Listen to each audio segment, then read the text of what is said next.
Benjamin Castle are Americans. Watching the footy. Liam Ryan saying, kick it my way, I want to jump over the pack, and here he comes! Ryan! This is Buddy Franklin! This is the greatest showman! Got the handball off to Myers. Myers looking for the lead of Stengel. Gee, they're good. Gee, they're sharp. Razzle dazzle Rioli. Oh, who else? McDonald! From inside the centre square. Boys kick the goal. Boys kick the goal. From inside the centre. I can't believe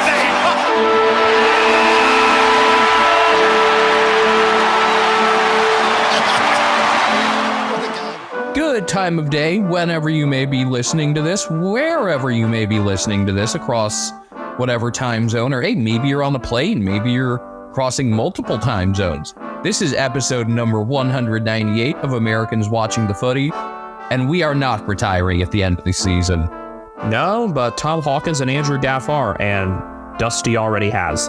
I am Benjamin Castle here alongside my brother Ethan virtually, because I'm in San Diego, and Ethan is on the peninsula.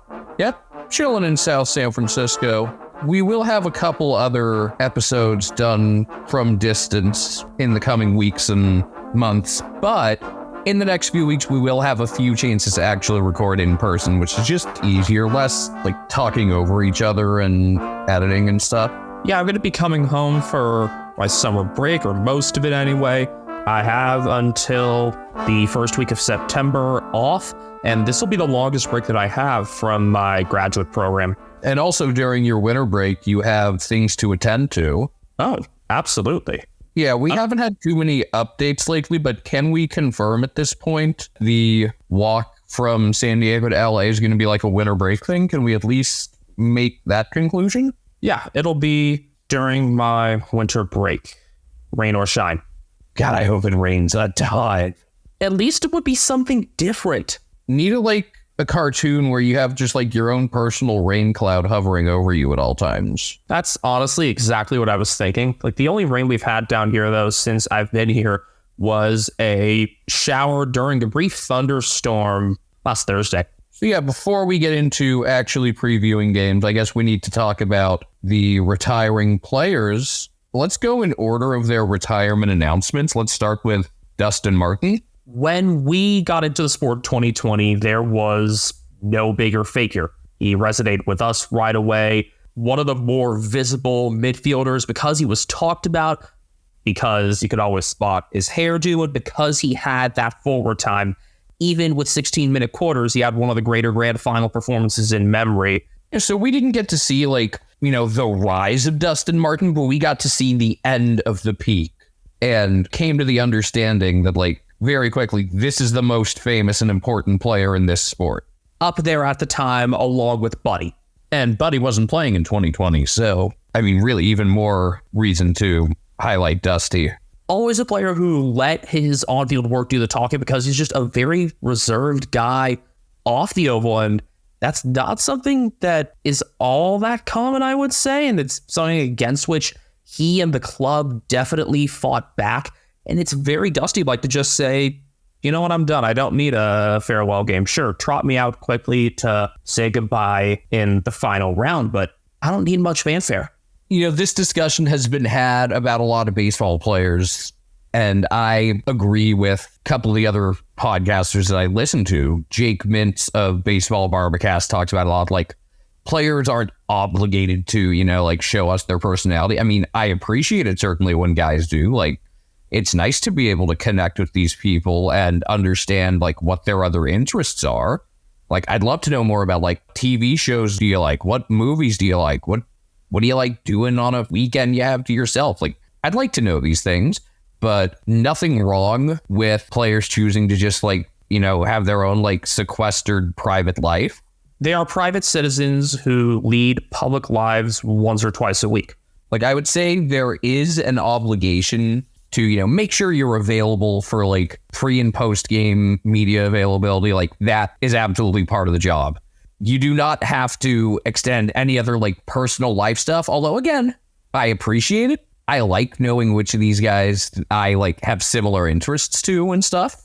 People like making those connections, but it's totally not required. Like, you can be like Corey Seager and just be awesome at baseball, and like nobody knows anything about you except you have a wife and are from North Carolina and seem to like country music.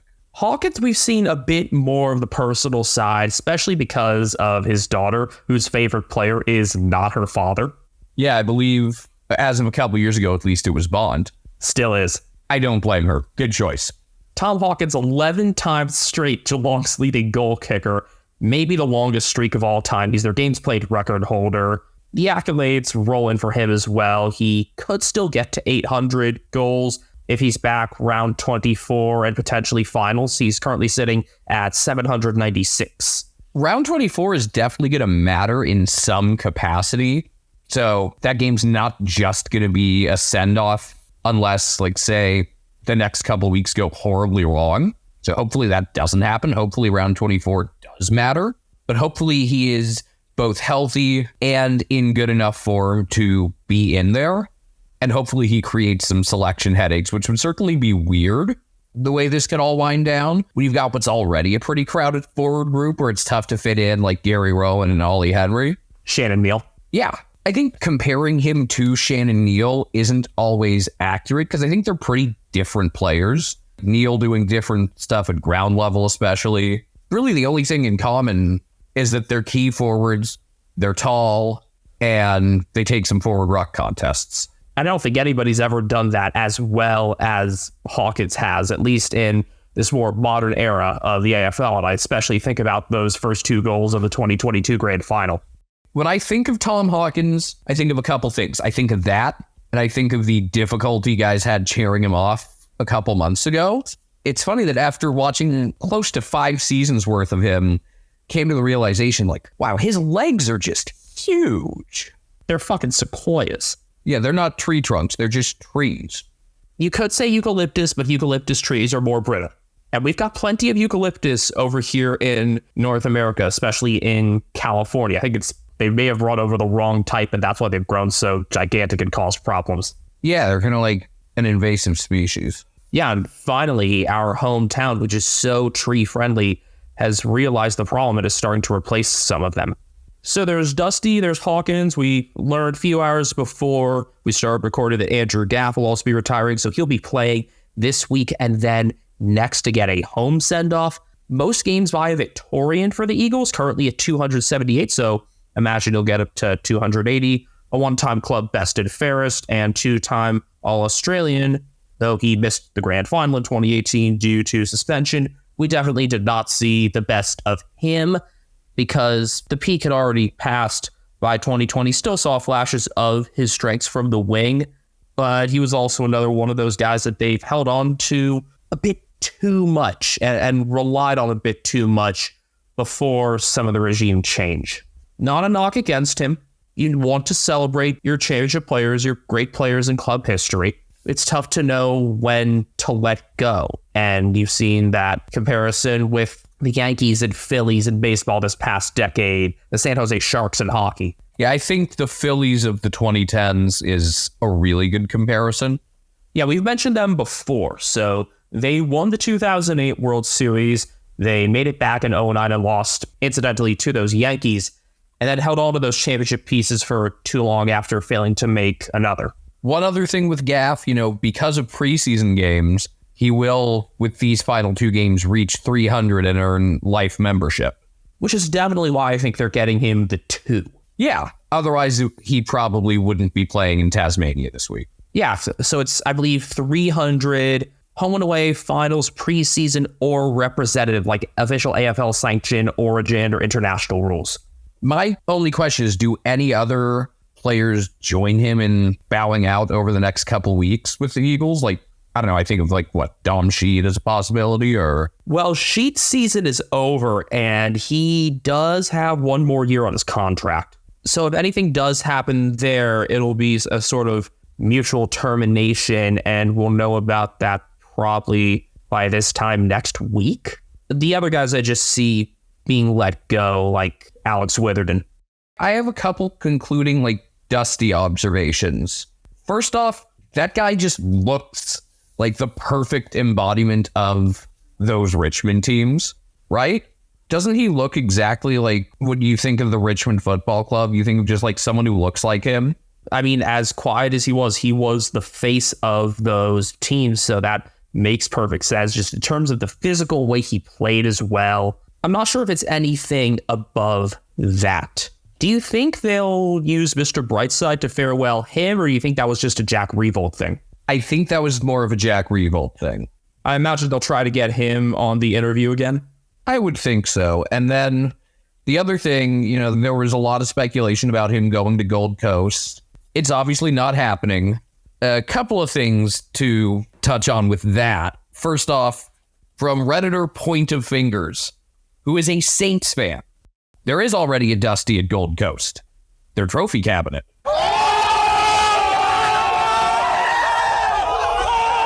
Now, they did win the VFL flag this past year. I'll credit them for that. And maybe that was a good sign in terms of some of their development and part of that whole 80% of the premiership team is already here, that thing. But yeah, I'm just like, between that and their last couple of games, and that they've kind of just spun the wheels and changed very little from last year, I'm pretty low on the Gold Coast Suns as a whole. Now, maybe I'll feel better about Matt Rowell after I watch their game from this past week against the Eagles, because I've thought of him as a player that maybe burns out a little too early in the season because of how hard he plays. I know you said he played pretty well, but what about the Suns feels different now than a year ago, other than that I'm excited about Sam Closey and Will Graham? I think some of their development there is a bit more defined. You've gotten games into some of those guys. I think this year was a clear message, though, that sticking with the seniors and trying to write things out and make finals immediately was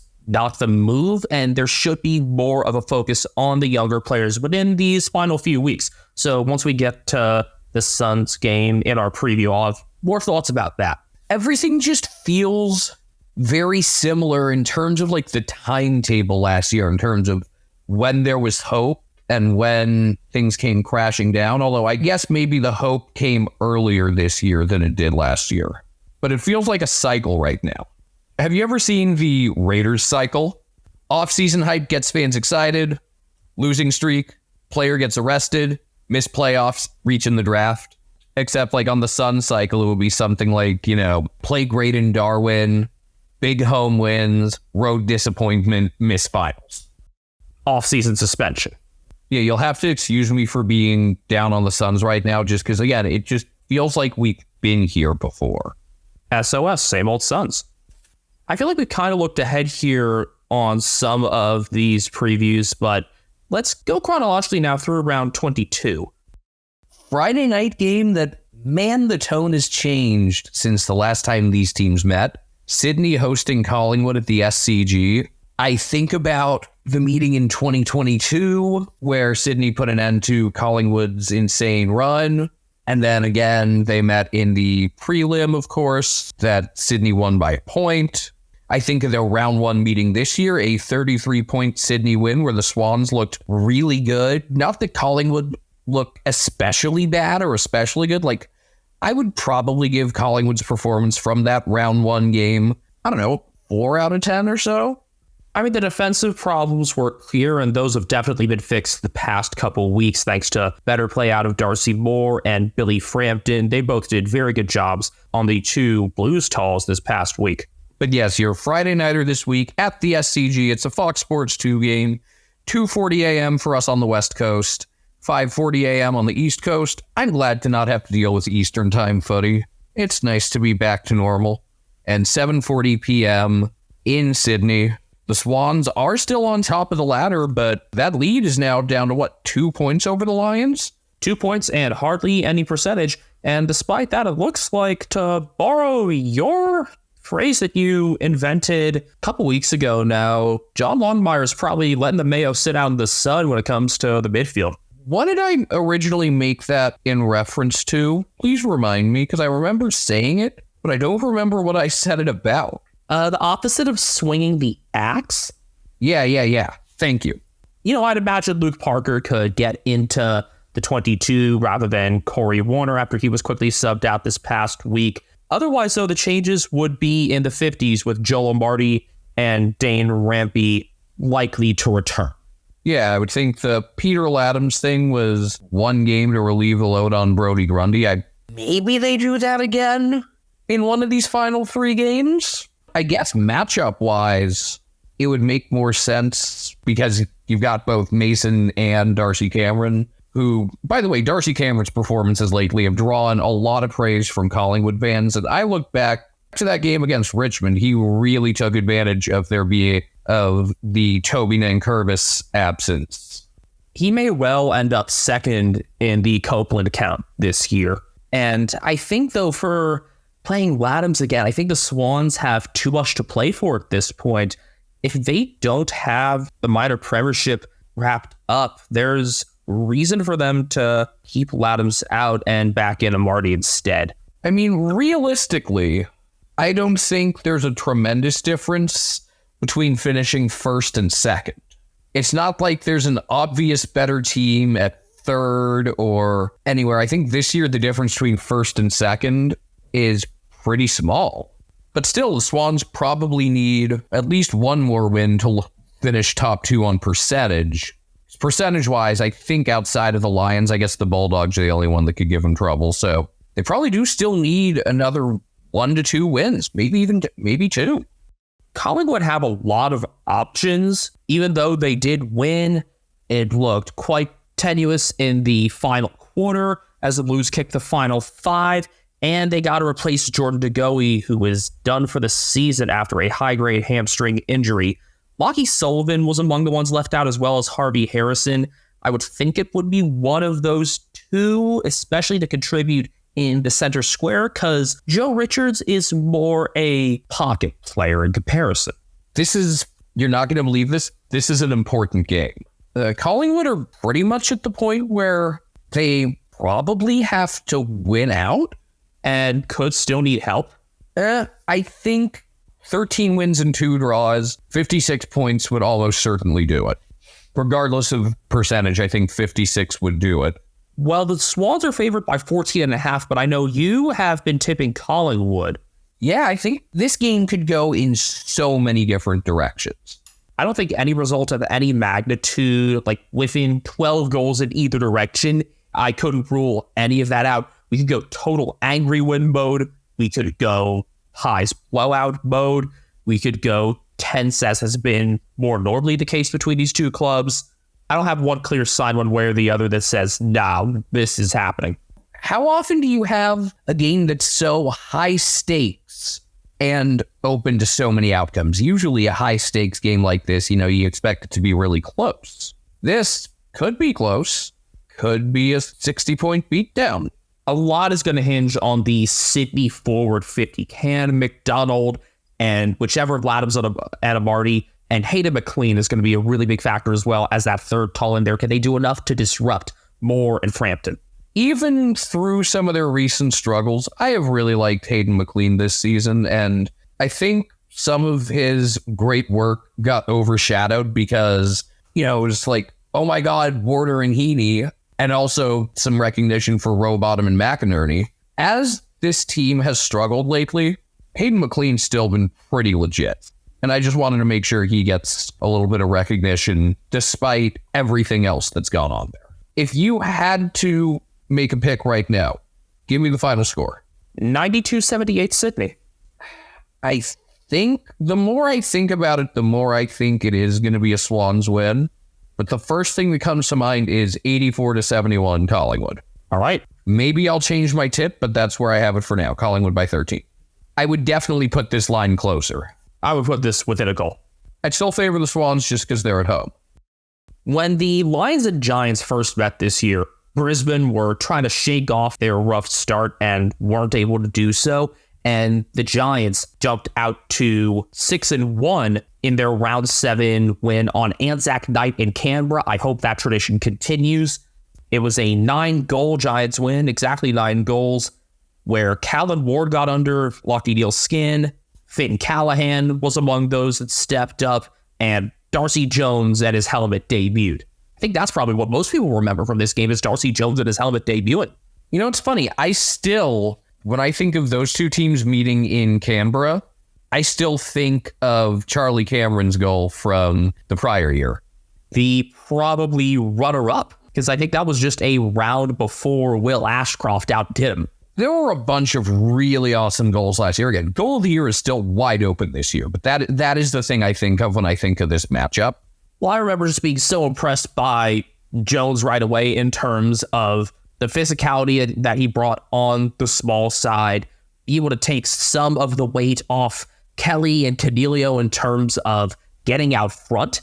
And, Kelly and Canelio could be on the way back for this game at the GABA. It'll be 1:45 p.m. local. For Americans, 11:45 p.m. Eastern, 8:45 p.m. Pacific on Friday night. And this is on Fox Sports 2. Tune in. Usually Fox Sports 2 doesn't get the earliest game of the night. So I fully support this.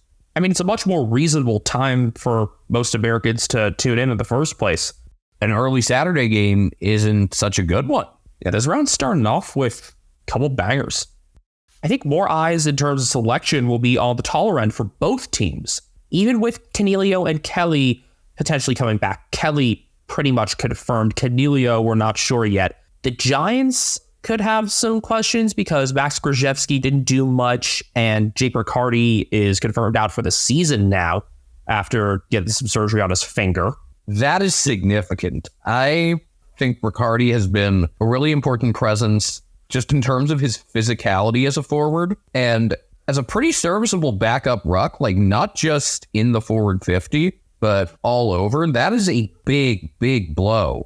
It's funny because like a year and a couple months ago, I had thought of him as like the weakest link in their forward group, and then he really solidified himself. It's going to require more of a lift from Aaron Cadman and whoever the other tall option is. Could be Krzyzewski. It could be their midseason pickup from 2022 in Wade Dirksen, who was their leading VFL goal kicker this past year. A couple other options there, but I feel like it's more likely one of those two plus Cadman or whatever happened to Callum Brown, actually. Yeah, Cadman has still yet to really solidify his role. I could see them going back to Callum Brown. He hasn't played in the AFL in a hot minute, actually. Not since round 16. I also would like to see them get Joe Fonte back into the 22. I like to remind everyone that Callum Brown is definitely a forward, but if you made him the sub, you could slide him back in an emergency situation if needed. Maybe make Brown the sub and get Fonte in. I wouldn't be completely opposed. Fun fact, since that 54-point beatdown in Canberra, the Lions, the next week was Logan Morris. The week after that was the draw at Adelaide. Then they won by 119. Then they lost to the Hawks, and they haven't lost since. And speaking of the Lions, no new injuries during the game this week, but they could be getting back Eric Hipwood and or Derek Joyce. Henry Smith would be the easy one to make way for Hipwood, even though he did ripen this past week. He was significantly better. I mean, the whole team was good. But Smith in particular, after not looking ready in his first two games, looked a lot better. So that would be a tough spot for him to be in. But I wonder if he, at this point, is past Darcy Fort on their hierarchy. I could see that. And I guess clearly Sticks Ryan as well. Feel tough for Bruce Reville also, only getting in as a late change sub this past week. It did well in that role, so maybe you can see some sort of shake-up there. Lions favored by 21.5, which seems a little bit high. I would probably put this more around, 13.5, 14.5. Now, I do think the Lions should be favored. It's home field advantage and their form and so many other factors, including still not knowing how many of those Giants midfielders will be getting back, but I think within 2 to 3 goals, it would be more appropriate there. Watch for Cam Rander to see if he could continue his tear. If he can help get out the front of stoppages again and manage that even with a stronger Giants midfield, then I think we could really say he's arrived. I think he made his presence known a couple years ago. He's just had a consistent run lately. He is my favorite Brisbane Lion. I have said this a few times. There's a level of excitement to his game, and I think because he was someone that we identified pretty early and then, watched the devastation of his ACL injury. He's just been like a pretty significant player in like our evolution as footy fans. Well, there's that first arrival when you show glimpses of your ceiling, like that first 95th percentile or so game. And then there's the arrival in terms of getting into more consistent form. And I think this is that sort of second arrival for Rayner if he can keep it together this week. There's a part of me that was thinking maybe this is the week where the Lions run out of steam. Because I kept saying at some point, as good as they clearly are, they've had to expend a lot of energy to get back from the slow start. And I think they might run out of steam at some point. But then I remembered that I will maintain they aren't losing another home game. So I think they could totally come out flat and get knocked around against Collingwood next week. But I have to stick with my belief that they have exhausted their home and away losses at the Gabba for the year and roll with the Lions. But again, by more like 2 goals. North Melbourne versus West Coast at Blundstone. I gotta say, I'm kind of looking forward to this game. I'm not going to be watching it live, obviously. If it's a total blowout, I won't watch it at all. But I think this could actually be pretty fun, even without a couple of the more fun players who normally identify with this matchup. In particular, George Wardlaw. But I'm looking forward to this because it was fun watching North go up against Richmond this past week, and one of these teams will have consecutive wins. When's the last time the Eagles won back-to-back games? Ethan, we already have had 3 draws this year. Are you sure we're not going to have a 4th? I was going to say, unless, of course, there is an awesome scenario in which neither of these teams have back-to-back wins. Did the Eagles win back-to-back games earlier this year? Yes, they did. The Richmond and Freo wins were back-to-back weeks, and then North's most recent back-to-back wins were, of course, the first 2 rounds last year. So most likely someone's going to have back-to-back wins. It'll be 8:45 p.m., same time as the Brisbane GWS game, 11:45 on the East Coast, 1:45 p.m. Saturday in Tasmania, and 11:45 a.m. in Perth. Fox Soccer Plus will have this one delayed. What are the odds of someone listening to us that has Fox Soccer Plus but not watch AFL? I feel like it has to be unbelievably low. Unless it's my friend Cole, pretty low. He has Fox Soccer Plus? He said his family does. Cool. But I would just think, though, like, if you're listening to us, you probably have watched AFL if you're in the U.S. I'd imagine so. This is actually the 4th time these teams will be meeting at Blundstone Arena. North leads that sort of head-to-head 2-1, and they also won in round 13, a game after which Adam Simpson should have been immediately sacked. North were superior in the middle. There was no tag on Luke Davies-Uniacke. The Eagles brought some pressure in the second half, but then kicked no goal 6 in the third. And the final score was deceiving of just how poor their accuracy and a lot of other effort was in the first half. That was the game where North realized all they had to do was have a goalless quarter and then they finally win. So again, North without George Wardlaw, which didn't stop him from beating Richmond because Davies-Uniacke was just that good, and Bailey Scott and Tom Powell were also really solid. And he wasn't tagged. The only reason Richmond didn't tag him has to be because they want the number 1 pick, because otherwise you send Jack Graham to him. Like, that's too obvious. Jack Graham emerged as a really solid tagger. I'm not really sure who the Eagles would choose to tag him at this point. I wouldn't be opposed to it being one of the youngsters just to see what they can do. And my first instinct in that regard then would be second gamer Clay Hall.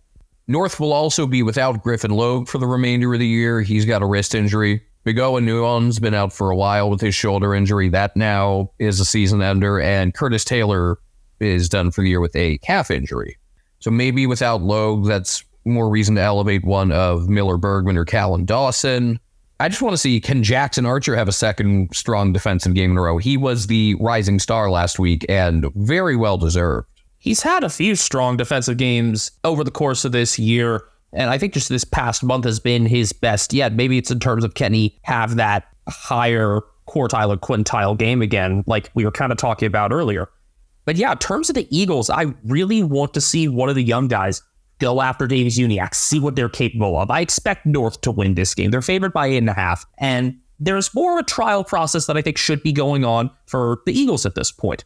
Don't be afraid to make moves. It's going to be tough to get Ruben Jindy out of defense, and that's why I was thinking one of the other youngsters, because Jindy had a really important role there in the second half once Harry Edwards went down concussed. Oh yeah, he'll be out. We don't know about Tom Barris dealing with concussion and hamstring. A few questions there. I do expect this will go better than the most recent Eagles trip to Tasmania. It wasn't as bad as the game where they gave up 205, but it was bad. Yeah, that was round 10 last year, 142-26. I think one of the reasons North were able to beat Richmond last week is that, unlike some of the better teams, and I could see West Coast having a similar issue, Richmond were not able to turn a North mistake into a run of 5 goals or something, which a lot of teams have been able to do. So for the Eagles to win this game, they really need to be opportunistic. They need to turn any sort of North mistake into a big run of goals. And then for North, it's just try to not let your mistakes cascade, because every team makes mistakes that lead to a dumb goal or something. It's that you have to make it only lead to that one instead of 5. Yeah, I think about some of the recent Freo and Geelong matchups in that respect, especially in terms of the round 20 meeting last year. I guess that's the most recent meeting between the two sides. That was a 7-point Dockers win, which really spelled the end of Geelong's title defense, because that was also when Mark Blitzobs went down. And these teams will be going at it again out west this time in your middle Saturday slot. 2:35 p.m. local time in Perth for Victorians and others in the Eastern time zone, 4:35 p.m. And for Americans, 2:35 a.m. Eastern Saturday, 11:35 p.m. Pacific Friday on Fox Sports 1 for this 6th versus 5th clash. Yeah, I think at first it was going to be like a whole chain of FS2 games where you just like leave FS2 on the entire time. That seems to now not be the case. Yeah, there's just like a couple of movies and stuff on FS2, like MMA type movie things between the first game that they're showing and the latter game that they're showing. Interesting. What about the Rover of Tobruk? No, not during. Maybe after, but not during.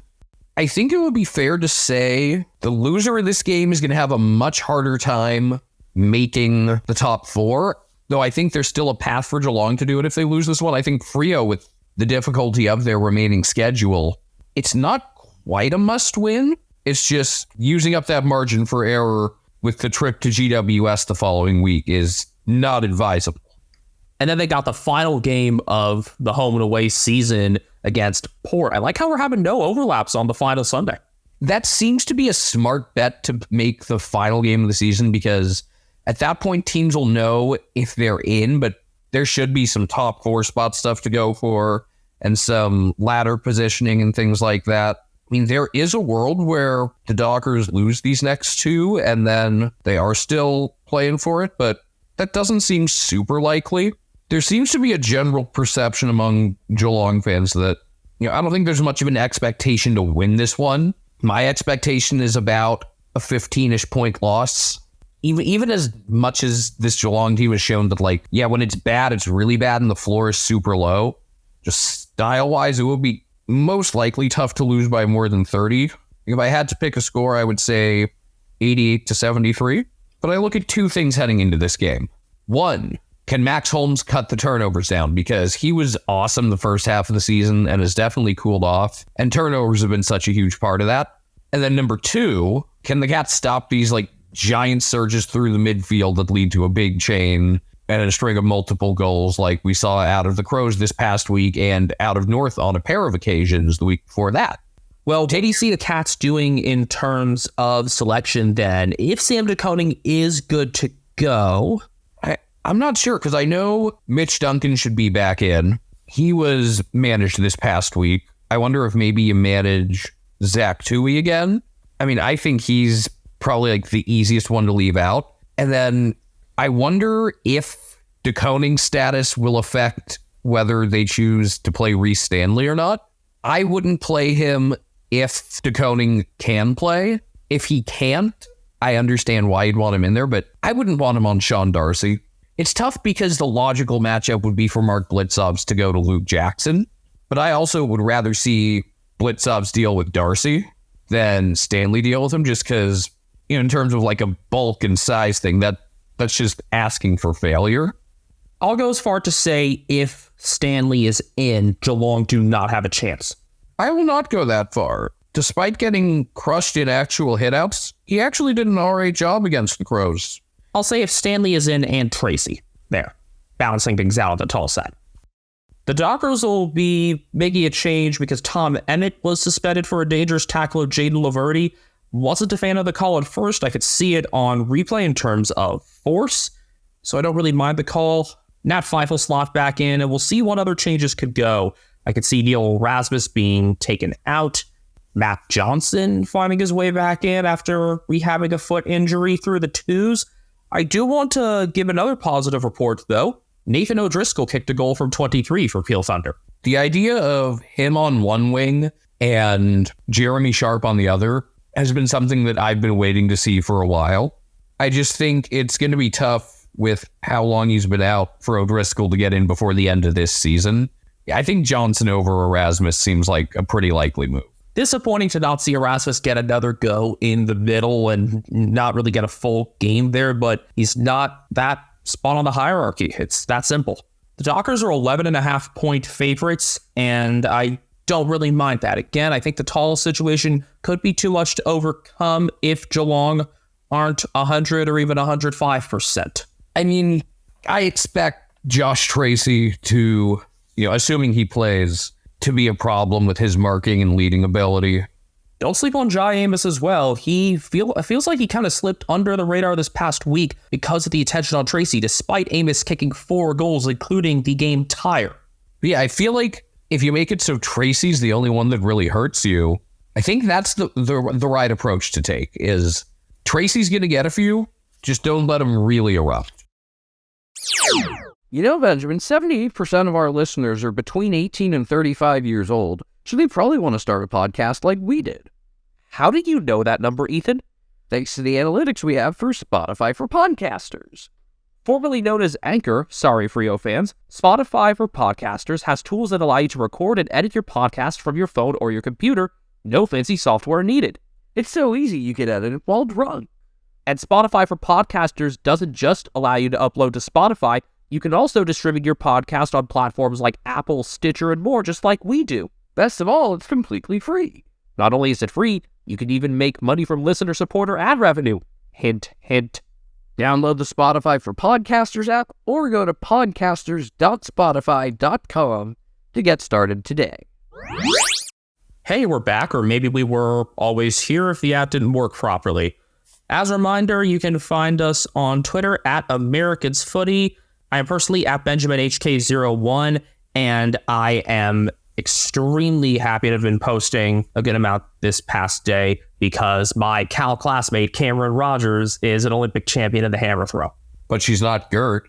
Don't have to be to win gold. Also, the U.S. ended up with more golds in swimming than Australia regardless. Still not Gert. I'm at Castle Media. My son, the executive producer, is on Instagram at @catnameDGryan, and he's sleeping right next to me. I want to do a quick acknowledgement of some of the milestones for this coming round because we've already talked about a couple of those games, and they're important ones to mention. Firstly, Jeremy Cameron will be notching his 250th. I think we focused on him pretty early, even while he was a Giant, but that focus obviously went to another level once he came home. He just posted another golf video playing, I think it was the morning of the Crows game with Brad Close. That worked. Barely. So keep doing it. It almost didn't, I'm not sure. I mean, Jeremy played great regardless. And another Jeremy will be getting 250 this week. Jeremy Howe, 250 overall and 150 for Collingwood. One of his better games this year on Saturday, just in terms of spoiling in particular. He's been thrust forward at times this year, hasn't worked reliably, and he's just important to that defensive group. Also, it's Charlie Cameron's 150th, so that's another Cameron milestone. So we got 2 Jeremys at 250 and 2 Camerons with milestones. Yeah, Charlie, that's his 150th as a Lion. Tim Taranto and Jive Simpkin will be bringing up 150, and Darcy Fogarty and Jordan Clark will be bringing up 100. Now, Clark talked earlier in some of the pressers about his relationship with Tom Hawkins and how Hawkins handed him his first goal. By the way, Frio will be wearing the original retro anchor this week, and I think they should go back to it full time. Here's the thing, though. I just think of Italy when I think of that. Not the worst thing, question mark? No, but, they're good at making movies, the Italians, but they pretty much all fit into one of two categories. Losing World War II, or everything being shitty after losing World War II. Well, that was a home loss for them, which is something that the Gold Coast Suns have only encountered once this year. However, they have yet to win a game on the road. I'm actually going to segue like that. No, that was good. That was good. I wasn't sure where that was heading. I liked that. It's not tangential. It was more of a kind of a secant where it touches twice. Essendon hosting Gold Coast at Marvel, Fox Soccer Plus, one of the two games to start at 7:30 p.m. Saturday night, also known as 5:30 a.m. Eastern Time or 2:30 a.m. for us on the West Coast. This is the Fox Soccer Plus game. The Suns have never beaten Essendon on the road, and in fact, they also even had a home game against the Bombers at Geelong in 2021 and lost that as well. I do not remember this at all. I remember the Eagles getting trounced by the Swans there. Yeah, I remember that one much more as well. But as much as we and everyone else were down on Essendon, and understandably so, with that 1-point win over Frio, finals are totally back within reach for them, although the remaining schedule certainly isn't favorable with the Swans and a trip to the Gabba still remaining. If they do win against the Suns as their favorite two by 11.5, and then we'll just go with trends, then they may only need one more. Do you see 54 being enough? I'm not sure. I only had them winning this one and then losing the final two anyway. And the Suns are mathematically still in, but practically not so. I hope they do, as we mentioned earlier, go with a younger look this week. Alex Davies is available after his suspension for concussing Lockie Jones. Mal Rosas was the sub and then got off the plane and kicked 4 in the 2s. What is more badass? That or going home and then taking an exam? Well, here's the difference. The Crows won and then Dowling went home and took the exam. So leg up for Billy Dowling. Okay, but did the Suns reserves win? Beat Geelong by 34. That was at People First Stadium. I was just wondering because I was just thinking about flight times and possible travel length and various trips and things like that. Anyway, I might have talked about the Alex Davies thing before. I thought when I first watched it, that shouldn't be a suspension at all.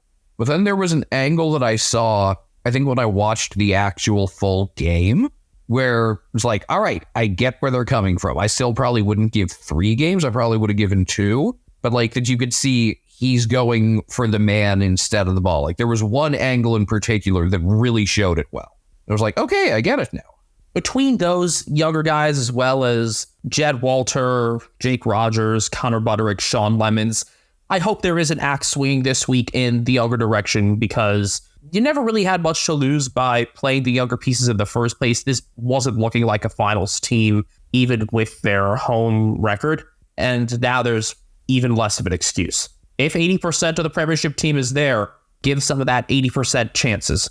And yes, I'm going to keep clowning Damien Hardwick for that remark until it comes true, which it won't.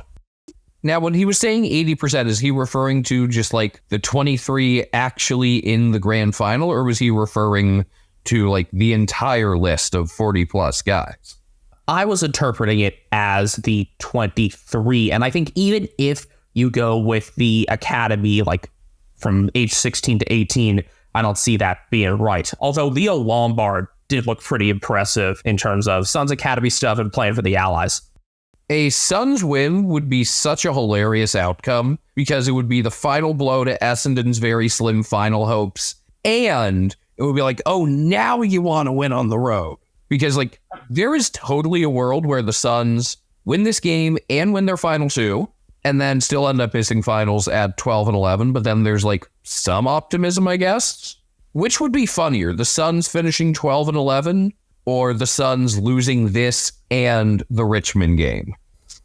Losing against Richmond would only be funnier if it involves Richmond somehow not getting the spoon because of it, even with the number 1 pick being totally wide open. I'm only looking at this. Well, I guess I do have to consider that because I was thinking of this from a Suns and Bombers perspective, but I wasn't thinking about that. I mean, I feel like Richmond are all but locked into the spoon at this point, aren't they?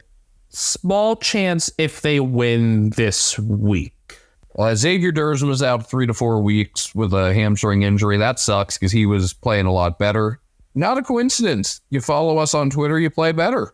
That Suns win back in round 12 was a fun one. It was one of Bodie Hewlin's better games. I think Mac Andrew did something pretty badass. I mean, he kind of does every week.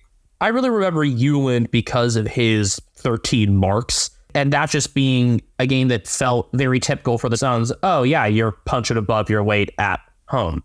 I would hope that with Dursma being a wing and needing to be replaced, that Essendon give another lifeline to Nick Hind or Will Setterfield.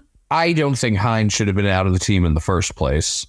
Oh yeah, Hewlin's another one. There's something else that I think of as like a big picture positive for the Suns, from this season. If we consider that, yeah, they have 3 players who have started to emerge. My issue with them is more just that the pattern their season has taken on feels all too familiar. By the way, I want to mention Bodie Hewlin's younger brother Zeke is going through the academy right now.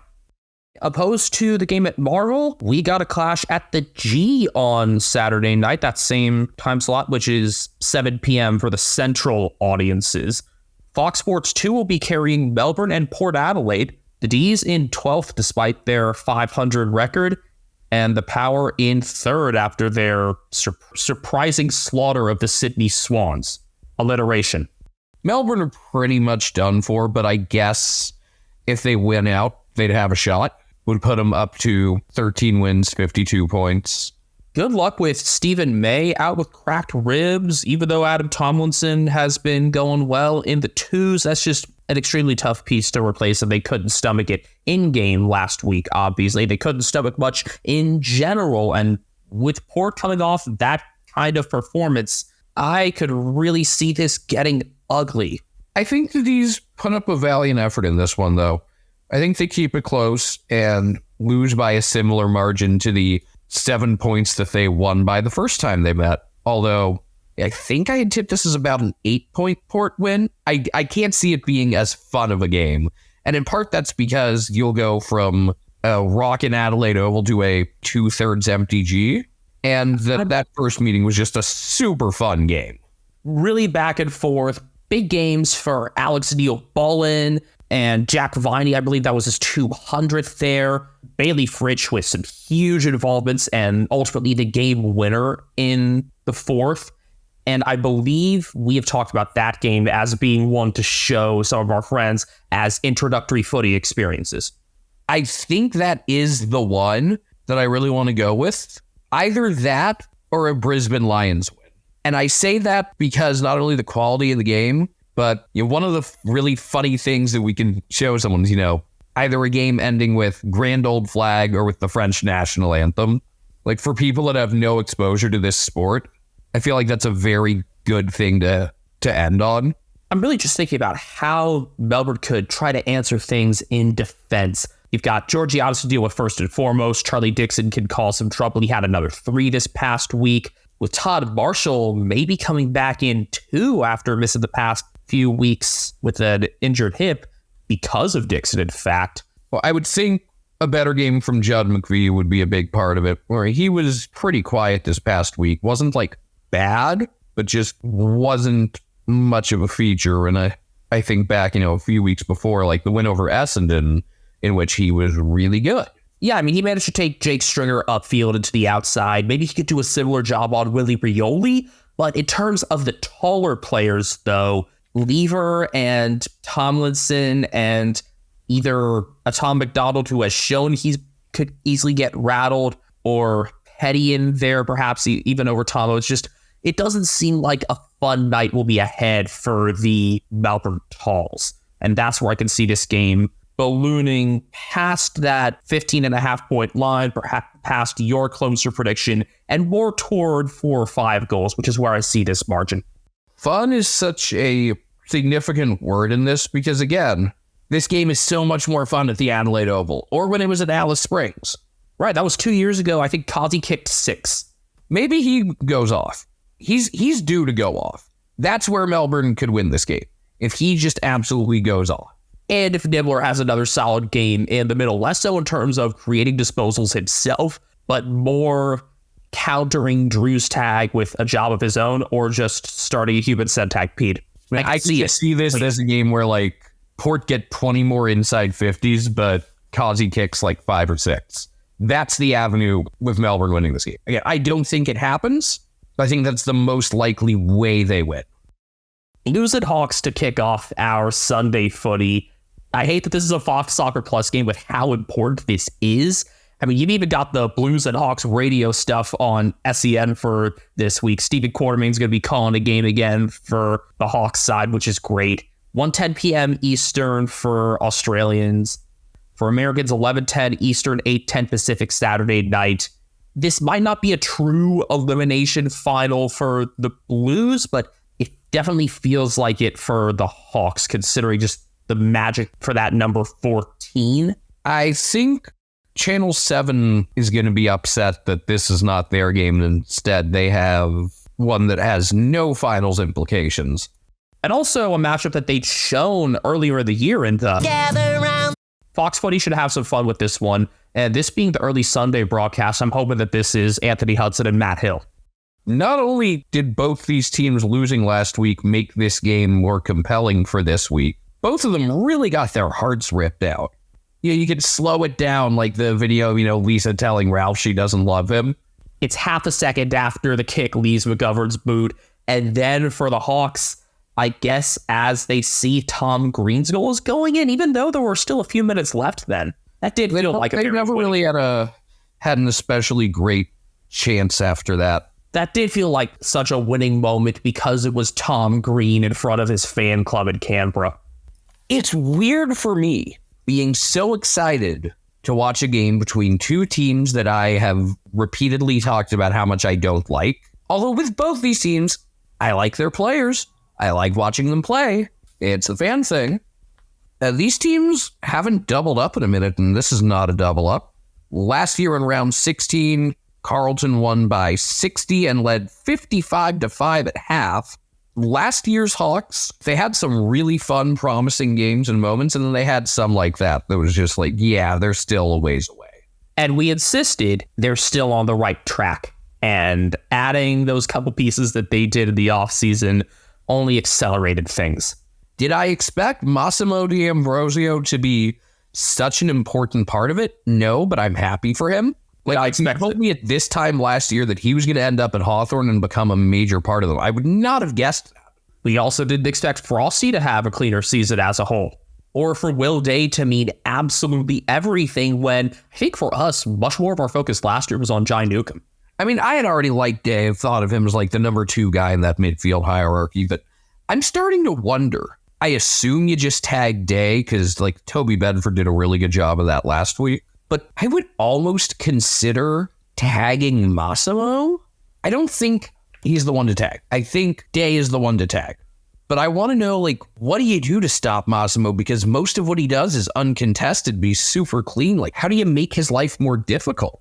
That would be a task for Ollie Hollins or maybe Lockie Cowan if he comes back in.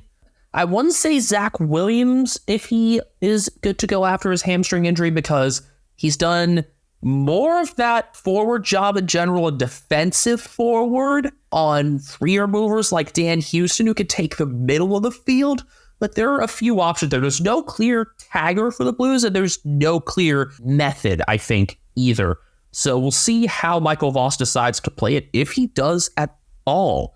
And yeah, between Williams potentially coming back in and the need to replace Adam Chera and Matt Cottrell, then there are a few considerations there. I mean, think about it. Your typical tag is on a guy who's in the middle doing contested stuff, and Massimo, it's usually towards the outside, and maybe a quarter of his possessions are contested.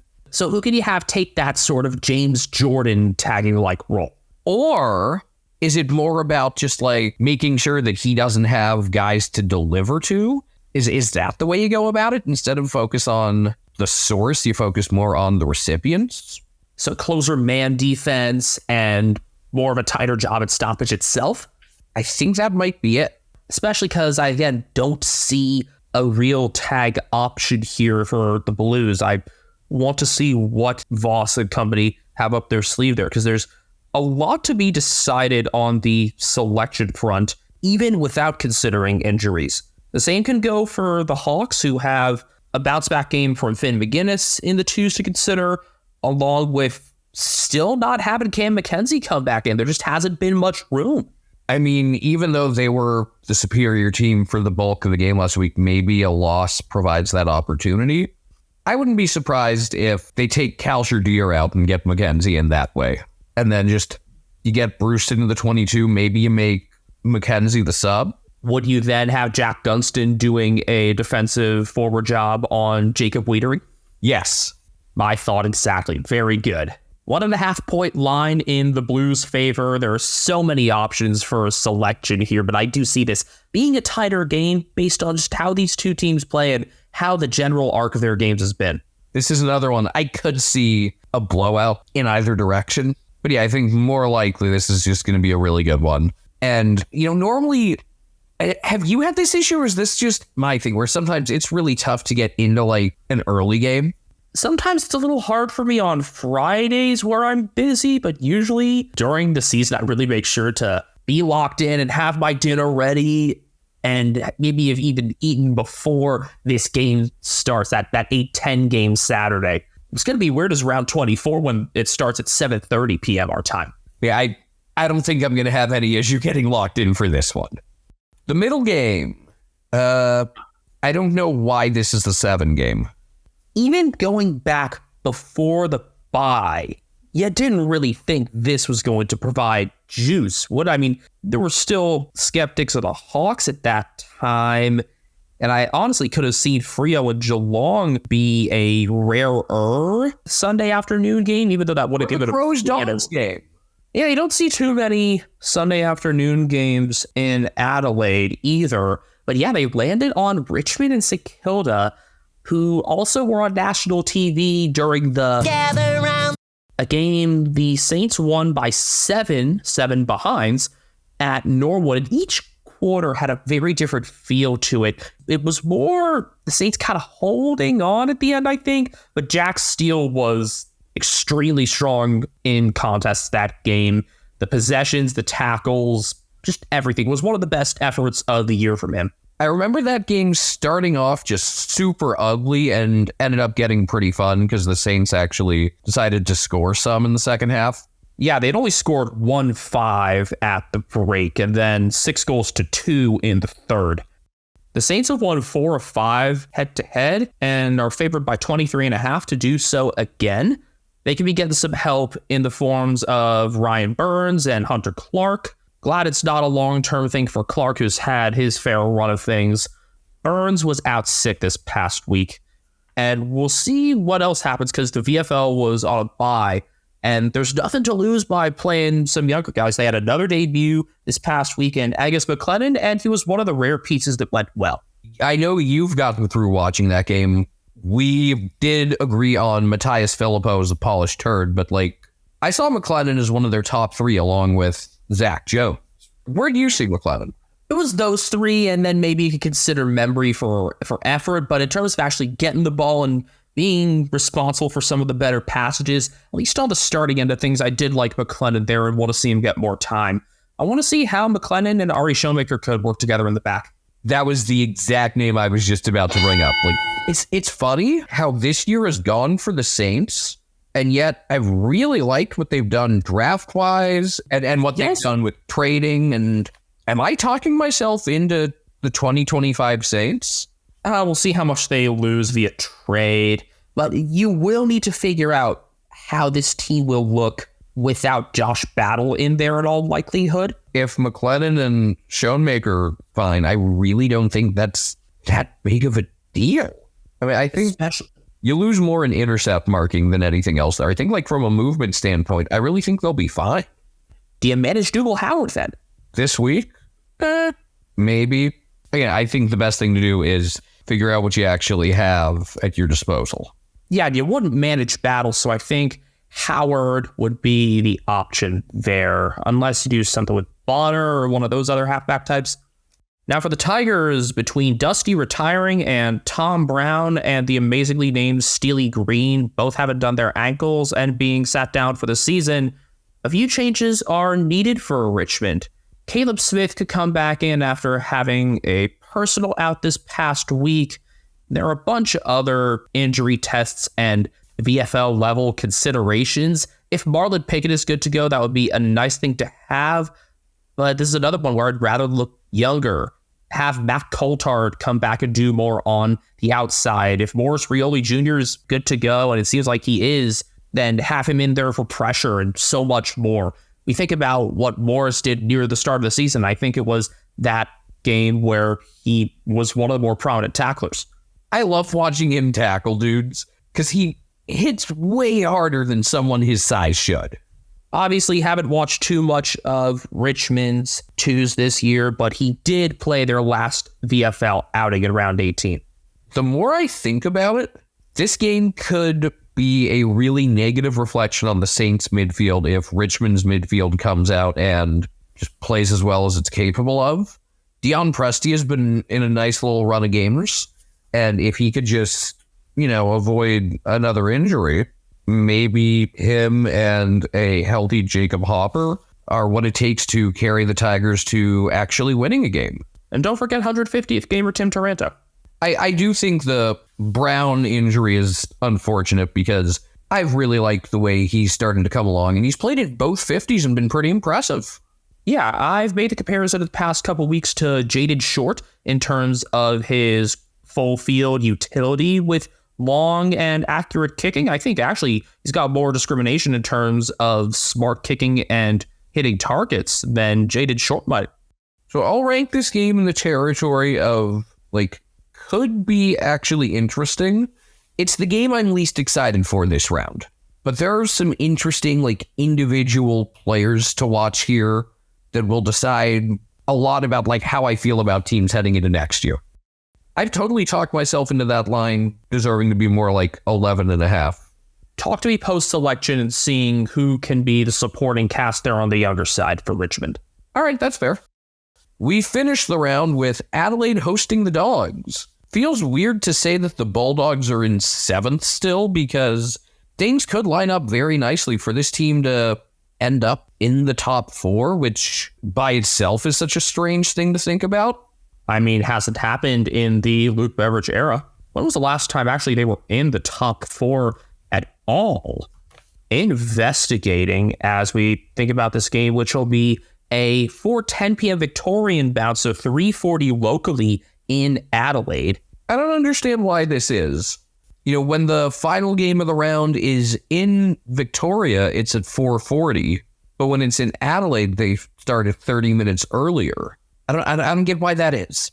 I mean, it works out for me because I've got some other things I want to attend to this weekend. So maybe those extra 30 minutes will be super clutch. It's going to be a busy weekend. Outside Lands is in town. But yeah, just a funny scheduling thing that I hadn't really given much thought to. Crows played pretty well this past week, but I get the feeling the Dogs are just going to flatten them, which usually means the Dogs end up letting me down. I don't see this being a close game either way. Rory Law versus Riley Philthorpe injected into my veins. I am so fucking ready. Ooh, I hadn't even thought of that. Okay, now I'm much more excited for this game just off that alone. That does seem like the most likely matchup. Glad I've got you interested with that side of things, and also that this matchup has gone very heavily toward the home team. For 2+ decades, since the middle of the 2002 season, the home team has won 23 of 29 meetings. And with so many of those meetings having been in Victoria, particularly in Ballarat, it's tilted the Dogs' way. Round 10 last year, it was a flat game for the Crows as a whole, kicked in accurately, and the Dogs dominated on ground balls as they won by 45. You noted here 2 things. One is that the Dogs have yet to beat the Crows at the Adelaide Oval. Yeah, they've only met there twice. The other is that the Dogs have won 4 of the last 5 meetings. Was the Windy game? It was the Windy game, the 1-point loss in Ballarat. Very good. Yeah, I don't know why, though. It's as promising as the Crows looked this past week. something tells me they're going to get stomped. I just think the Bulldogs are going to overwhelm them, especially in the midfield, where, yes, the Crows have guys that get a bunch of disposals, but you look at like what actually creates things. You look at effective disposals. Oh, the Dogs have that in spades. I just, as someone who's been super critical of Bulldogs management and coaching so many times, I am loving the way they're playing right now. And that's even with Riley Sanders and Jack McRae picking up big numbers into twos and having a hard time getting in. Maybe someone gets managed to get someone back in. Maybe you find a game to manage Libba. That's my thought, actually, Libba. And maybe this is the game you do it? They could manage him next week against North. Yeah, that's true. It's a real question, though, that this late in the season. It's just with his injury history, you're more inclined to do it. Like, it wouldn't even come to mind if you didn't have guys like McRae not able to get a game right now. McRae even over Sanders. The Crows will be definitely looking better because Isaac Reichen will be available. You jokingly said he should be suspended for 4 games, and then he was for that concussing bump of Brandon Starcevich. Yeah, I thought it was going to get taken down to 3, but considering how close the Crows came last week, he might have been the difference. Although by expected score, I think they should have lost by like 20. Now watch something really stupid happen and have them leave out Billy Dowling to get Rankin back in. Oh, something dumb is going to happen with this team's management. I don't know what, but it's always something dumb.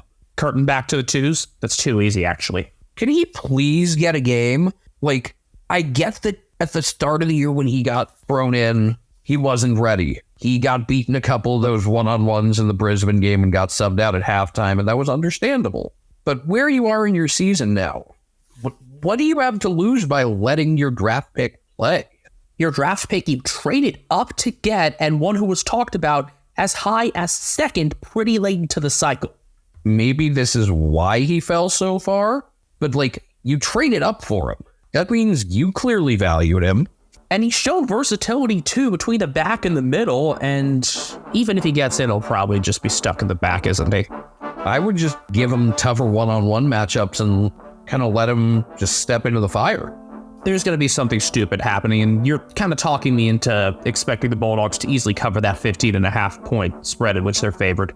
It would also be so Bulldogs for them to lose this game. But yeah, I think Showdown is the one game left that the Crows really have a chance to do something in. I think they get stomped here, and I think they get stomped by the Swans to close the season. As we close, Ethan, you know what I'm going to ask you. Who was your main character for round 22? Ooh. Well, I want to give a shout out to a guy that we didn't really consider for main character that we should have this past week. Scooby-Doo. Please tell me you noticed that when you went back and watched the Port Sydney game. That was a thing that happened. Maybe we should have made him a candidate. Would have done nothing to stop Scott Pendlebury. He'll easily take this last week. I think this week's main character will be another cartoon character. So I'm going to go with the Pink Panther. I can already hear Henry Mancini's music. I thought you were going to say something about Garfield instead. Now, where could my Sharon be? And then it's just like this weird Matt Rowell Garfield hybrid. Please make this happen. I want to know what that looks like now. I don't. I really don't. My main character pick will be Anthony Hudson. Any reason? Whichever game he's on this week, I expect some sort of call ridiculousness that will really get to people. I don't know if it can be as good as what Dermot said last week. And I think there's like some really over-the-top goal call or something cheesy that just gets roasted online. He and Dwayne Russell both have that, but I don't know, I feel like Russell doing that is almost too predictable. I like Hudson's because they feel less forced, but he doesn't have the best goal calls of someone named Hudson. You could drop a tarantula into his shorts and he'll still be cool. Next time we record, we'll actually be in the same room. That'll be a nice change. That'll be episode 199 coming up soon. Please don't. Actually, you know what? Please do chair us off if you can find us for 200. I'd just be impressed by y'all finding us. Yes, I actually really want to get chaired off. Like, as someone who doesn't want to get lifted up on, like, actual chairs, I trust getting chaired off because it's like someone's got each of my thighs. wrapped up. Like, I trust this. It feels safer than the horror. Yes. He's at Castle Media. I'm at Benjamin HK01. The executive producer is Cat Named Grind on Instagram. We are at Americans Footy on a bunch of stuff, and good time of day.